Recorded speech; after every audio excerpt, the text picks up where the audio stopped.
بسم الله الرحمن الرحيم السلام عليكم ورحمة الله وبركاته.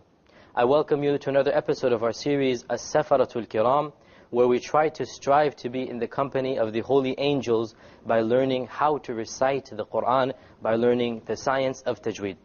As is our methodology, we try to start off our episode with an interesting factoid about the Quran, and then we move on to the actual rules of Tajweed. In our previous episode, we had started discussing the history of the compilation of the Quran. We'll continue along that line, and we'll say that in the early stages, it is recorded that the Quran was written down by the Prophet ﷺ.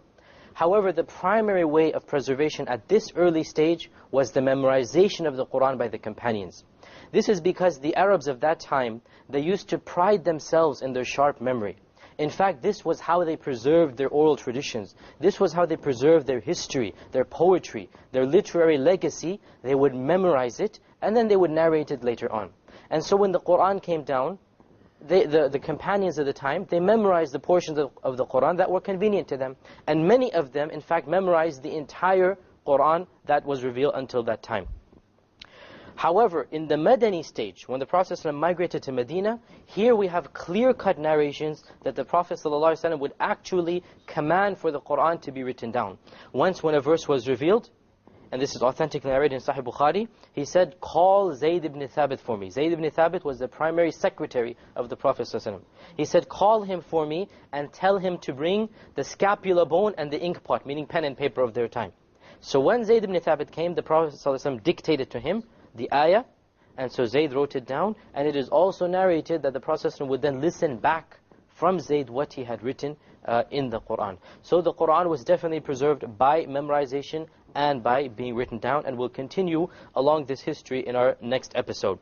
In our previous episode, we were discussing the rules of Noon Sakina and Tanween. Remember, Noon Sakina is a noon upon which there is a sukun, and a Tanween is a double fatha, a double dhamma, or a double kasra.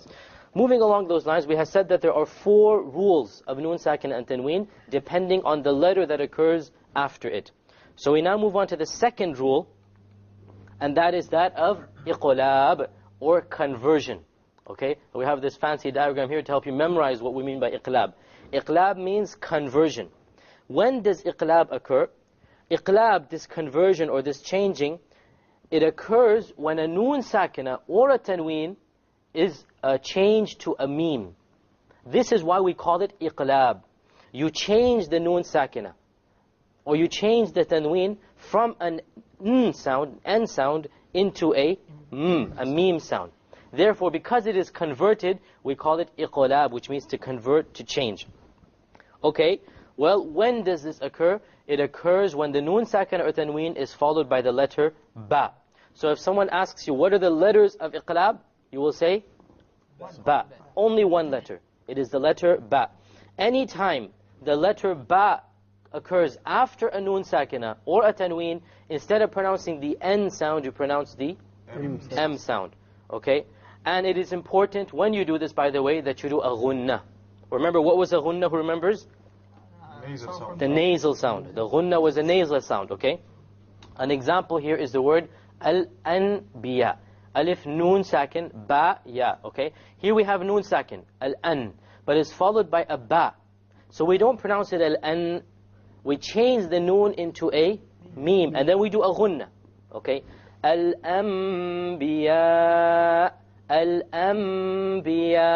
We change the Noon into a Meme, and we perform a Ghunnah on it. Likewise, in the next example, we have a Noon Sakin followed by a Ba. Notice that this was in one word, this is in 2 words. It's the same ruling. There's no difference if it's in 1 word or 2 words or Tanween. It's all the same ruling. Here we have Min Ba'di. Min Ba'di. We have Noon Sakin followed by a Ba. How do we pronounce it? Min Ba'di. Min Ba'di. Likewise, we have Sami'an Basira. Again, we have the Tanween over here followed by a Ba. سميعا بصيرا سميعا بصيرا. We change the Tanween into a meme, and that is called iqlab. One last example, زوج بهيج. Same thing applies. We have a Tanween followed by a Ba. So we convert the noon into a meme. زَوْجٍ بَهِيجٍ. Okay, let's recite an example. Amr, why don't you recite verse 31? The brothers look it up. Verse 31 of Surah Baqarah. It begins with وَعَلَّمَ آدَمَ الْأَسْمَاءَ كُلَّهَا. Why don't you recite these verses and we will try to spot where the iqlabs are. Okay? استعذ بالله. Verse 31 of Surah Baqarah. أعوذ بالله من الشيطان الرجيم وعلم آدم الأسماء كلها ثم عرضهم على الملائكة فقال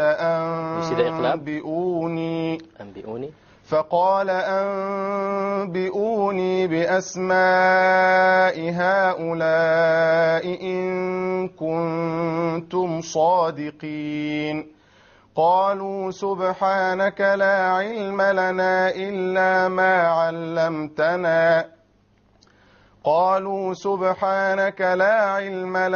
إلا ما علمتنا إنك أنت العليم الحكيم قال يا آدم أنبئهم بأسمائهم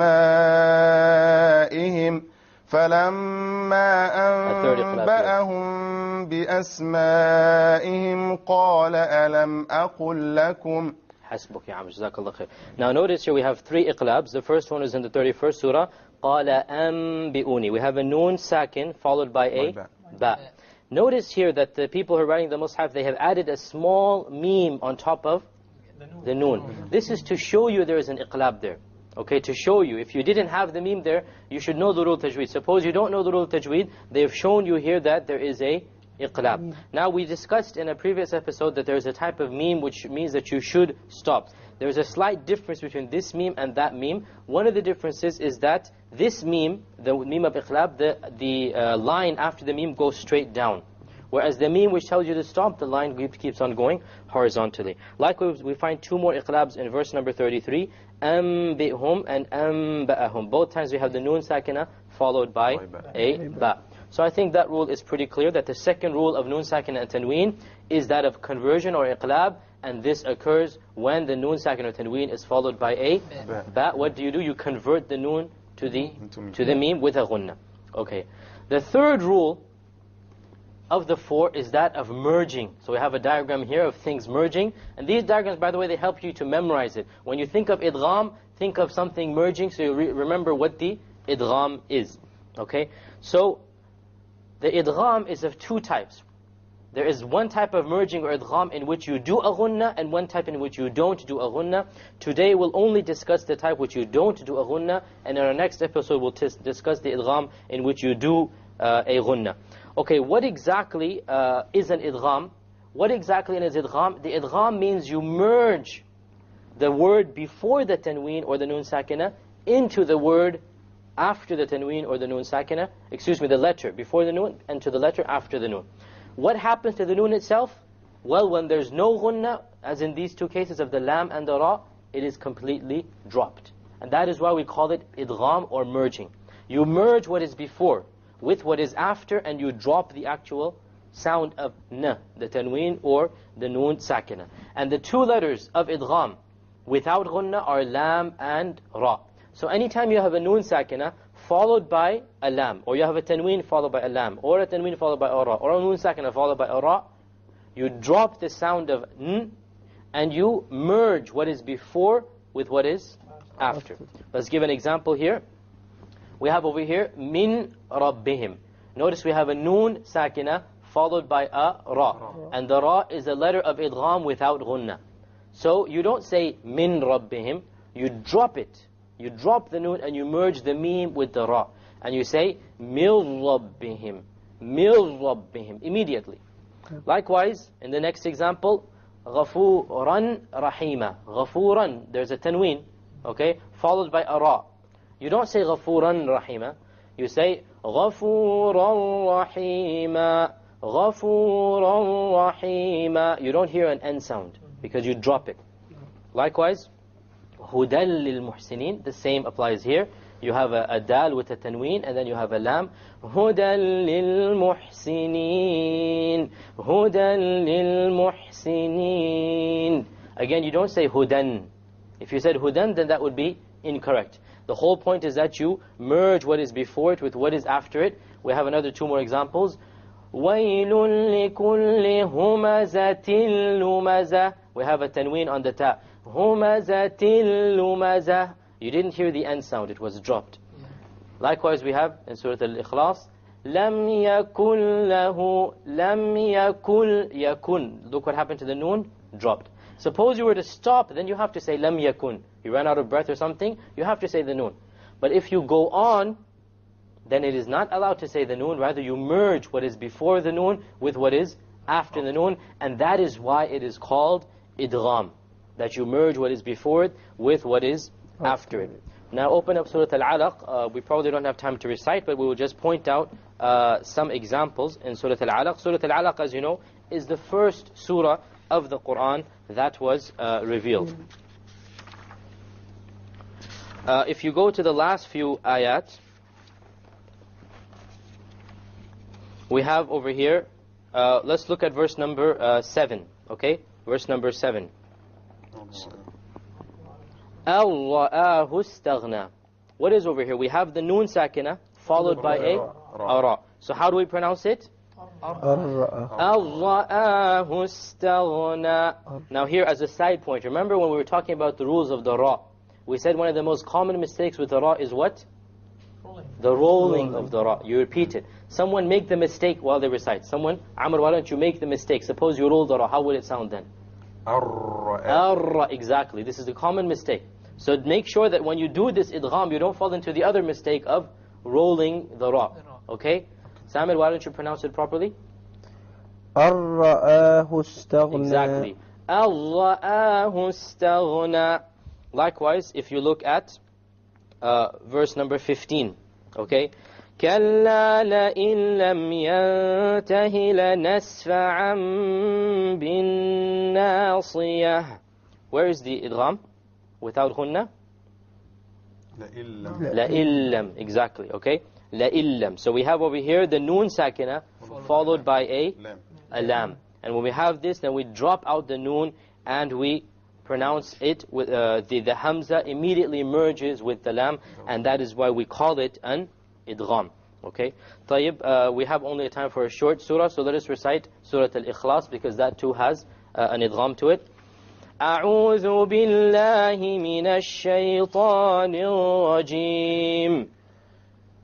أعوذ بالله من الشيطان الرجيم. بسم الله الرحمن الرحيم. بسم الله الرحمن الرحيم.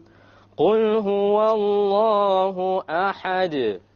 قل هو الله أحد. Quick review. The lam in the word Allah, is it heavy or light? Heavy. Why? Heavy. Was it preceded by fatha? Preceded by a fatha, exactly. What did we do on the dal in ahad? Qalqala. Okay, remember we're going to revise the rules as we go on. Allahu Samad. Allahu Samad. Okay, the lam in as-samad, why did we not pronounce it? It's a solar letter. The sad is a solar letter, which means we drop the lam when we have the alif lam there. Lam yalid wa lam yulad. لم يلد ولم يولد. Likewise, both of the qalqas are on the dal. وَلَمْ يَكُنْ لَهُ كُفُوًا أَحَدٌ. ولم يكن له كفوا أحد. Okay, what happened here with the idgham? You see it clearly, the noon sakin, before it is, after it is a lam. And a lam we studied right now is of the letters of idgham without ghunna. So we drop the noon and we connect what is before it, which is the kaf, to with what is after it, and that is the noon, the lam. وَلَمْ يَكُلْ. There is no end sound. It is merged. It is dropped in the merging of what is before and what is after. And the last point here, kufuwan. How did we pronounce the noon there? Clear. Idhar, clear. Why? Because what is after it? Afterwards, The hamza. And we covered the idhar the last few episodes. The 6 letters of the throat, they are the letters of idhar, and of them is hamza. Okay. With this, we come to the conclusion of today's episode. We will continue the rules of noon, sakin, and tanween. Now, please don't get discouraged by the quantity of rules. These are very simple rules. It's just a matter of taking them one at a time. It doesn't require that much knowledge of Arabic. It doesn't require that much knowledge of any other science. It's just memorizing these simple rules. What occurs after the noon, sakin, or tanween? If it's a particular letter, then that ruling will apply. So don't get discouraged. Persevere, persist, and recite the Quran to someone who is knowledgeable so that he can correct you in his recitation. I hope to see you next time. Until then, Assalamu alaikum wa rahmatullahi. Master the Arabic language with the Arabic Teacher app, available now in the Google Play Store. Click the link below.